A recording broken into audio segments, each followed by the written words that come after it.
Hi again, Mark here from Talking Bass. Today I've got an exercise for you, a technique exercise. What's it going to do?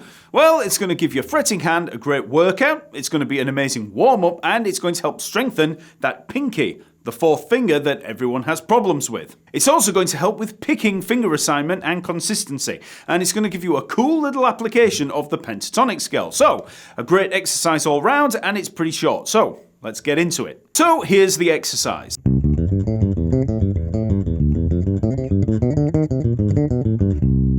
So, like I said, it is pretty short, but the idea is that you work round and round on it. Now, we're going to work through the notes here and the fingering, but it's worth mentioning right now that there's more to this exercise than just those two bars. Once you learn it, you can work it chromatically up the bass fretboard. You can make this exercise as technically demanding as you like, but we'll get to that in a second. So, for the notes, we begin on a C, 3rd fret of the A string, and we're going to be outlining, well, to begin with, the C major pentatonic scale. What's the major pentatonic scale? Well, we work up C, D, E, G, A, and to C. Okay, so 3rd and 5th frets on the A string, 2nd and 5th frets on the D string, 2nd and 5th frets on the G string. And you might be thinking, oh, well, that looks very much like the major scale, which it does. So you're basically playing the major scale, but missing out the 4th and the 7th. So on a C major, you miss out the F and the B. So,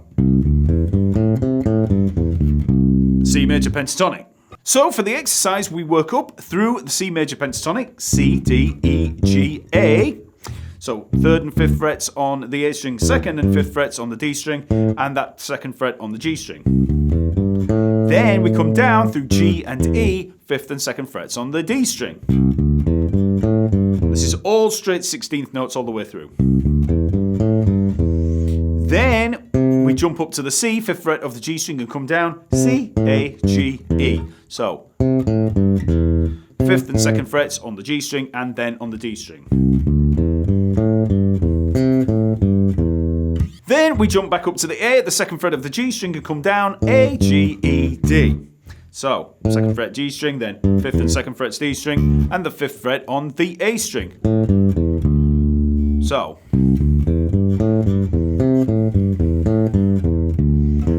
then after the D, we play the E, 2nd fret of the D string, and that leads us into the next bar where we hit an F. Then we move up to F major pentatonic and work up 4 notes, F, G, A, C. So 3rd and 5th frets on the D string, 2nd and 5th frets on the G string. Then we just take that set of 4 notes and move it up to G, G, A, B, D. Okay, so 5th and 7th frets on the D string, and then 4th and 7th frets on the G string.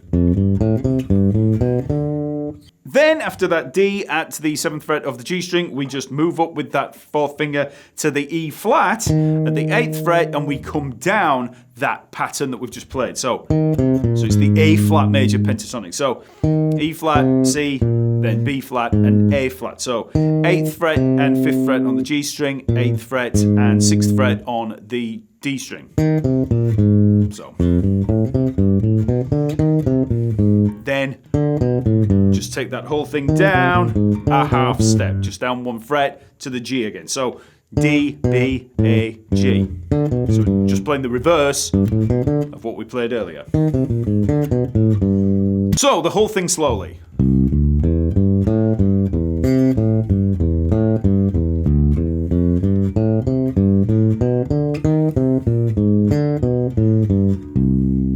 Now, before I go any further, it's worth mentioning that this exercise is taken from the Technique Builder course over at Talking Bass. That course takes you through a whole set of lessons devoted to every aspect of technique. You'll gain a great foundation for moving forward in your playing, and then you get to work through a set of 60 etudes just like this one, each focusing on a different technique or harmonic setting. So you get to work through major scale sequences, minor scales, modes, wide intervals, diminished lines, chromatic lines, classical lines, jazz phrases, and much more. There's a coaching lesson for each etude, so if you're interested, check out the link below and use the coupon code BUILDER1 for a 30% discount. So in terms of those notes that we've played, this is basically a major pentatonic scale being moved through the chords C, F major, G major, and A flat major.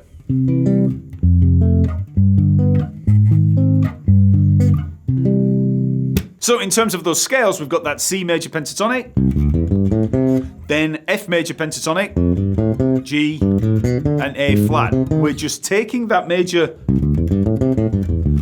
pentatonic scale and just moving it through those chords. So the main thing to take away from this is that the major pentatonic scale can be used as a chord scale over major chords. So instead of thinking about it as an overall key, like a major scale in a major key, instead of thinking of a major pentatonic like that, you can actually move it around along with any major chords in a tune. So with a chord progression of C major, E flat, B flat, and back to C, C major pentatonic, E flat, B flat, and back to C. We're using it as a chord scale and just moving it around. Now, in terms of the fretting hand technique, I'm pretty much using the fingering that we use for the major pentatonic. So if we were to take the C major pentatonic, I'm starting on the second finger, then the fourth finger, and then it's first and fourth fingers for the rest. So it's very pinky heavy. Okay, so it's just that first note that we're using for the second finger, the rest is all first and fourth. And then we use that same fingering when we move to the F, the G, and the A flat. So second finger, then coming down. The A flat's going to be second finger. It pretty much writes itself. Now, I would advise you to relax that fretting hand. This is going to be pretty hard if you tense up too much. You're likely to get a burn here in the side of the hand. If you start to cramp up, just stop, take a break, massage the hand, shake it off, and then try again. In the picking hand, we're alternate picking for most of it and starting on the first finger. But we do rake back from the G string to the D string when we play A, G, E. So break back to the G. So A down to the G. Then it's the second finger when we pick the E. And then just alternating again.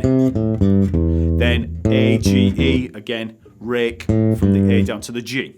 And in terms of learning the exercise, it can help to actually learn it in smaller segments. So if you start off, just that. Start out slow. Really focusing on the picking hand. 1, 2, 1, 2, 1, rake, 2. Just practice that round and round, ensuring total consistency. So fingering in that hand and fingering in that hand. Or you can even build it up one note at a time. So maybe get down the first 3 notes and then just add 1 note each time. Again, focusing on the picking.